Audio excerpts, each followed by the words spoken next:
অ্যানাস কিচেনে আপনাদের সবাইকে স্বাগত। আশা করি সবাই ভালো আছেন। আজকে আমি বানাবো রমজান স্পেশাল খুবই টেস্টি পকোড়া।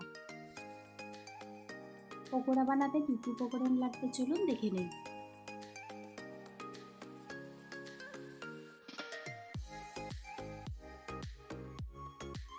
নিয়েছি পুদিনা পাতা, পেঁয়াজ কুচি, ধনে পাতা, একটি আলু, রসুন কুচি ও লঙ্কা কুচি।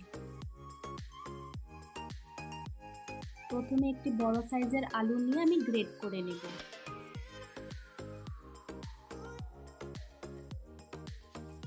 গ্রেট করা হয়ে গেছে, এখন আমি জল দিয়ে ভালো করে ধুয়ে নেব। 2 থেকে 3 বার ধুয়ে নিলে পকোড়াগুলো খুব ক্রিস্পি হবে।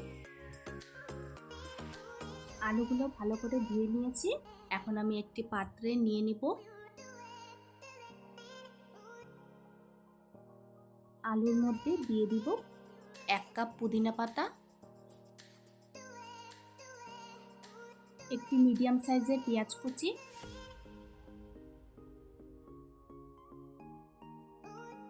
হাফ কাপ ধনে পাতা কুচি,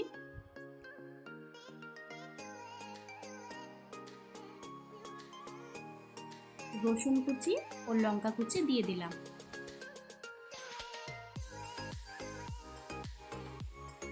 এরপর দিয়ে দিব 1/4 টিস্পুন করে হলুদ গুঁড়ো, লঙ্কা গুঁড়ো, জিরে গুঁড়ো ও ধনে গুঁড়ো।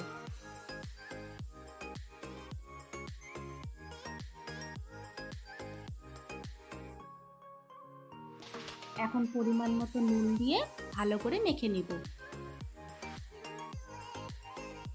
আমার রেসিপিটা ফলো করে এইভাবে একবার পুদিনা পাতা দিয়ে পকোড়া বানিয়ে খেয়ে দেখবেন, আশা করি ভালো লাগবে। মশলাগুলোর সাথে ভালো করে মেখে নিয়ে এখন দিয়ে দিব 2 চামচ কর্নফ্লোর ও 2 চামচ ময়দা।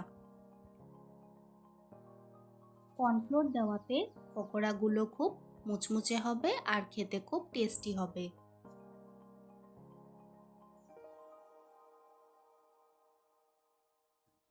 কর্নফ্লোর ও ময়দা দিয়ে ভালো করে মেখে নেব।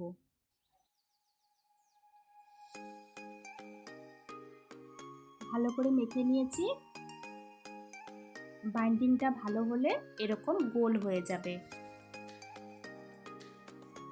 এখন একটি প্যানে পরিমাণ মতো তেল দিয়ে দিব পকোড়াগুলো ভাজার জন্য। লো টু মিডিয়াম ফ্লেমে পকোড়াগুলো ভাজতে হবে। ধনে পাতা দিয়ে পকোড়া তো আমরা সবাই খেয়ে থাকি, একবার না হয় পুদিনা পাতা দিয়ে খেয়ে দেখুন। পুদিনা পাতা দিয়ে পকোড়া এতটাই টেস্টি হয় যে একবার খেলে বারবার খেতে মন চাইবে।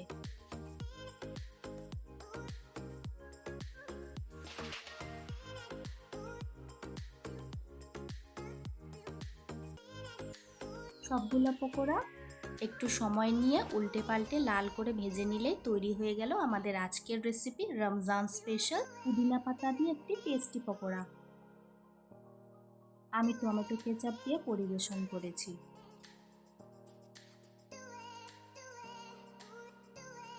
আজকের ভিডিও দেখার জন্য আপনাদের সবাইকে অনেক ধন্যবাদ। সবাই খুব ভালো থাকবেন।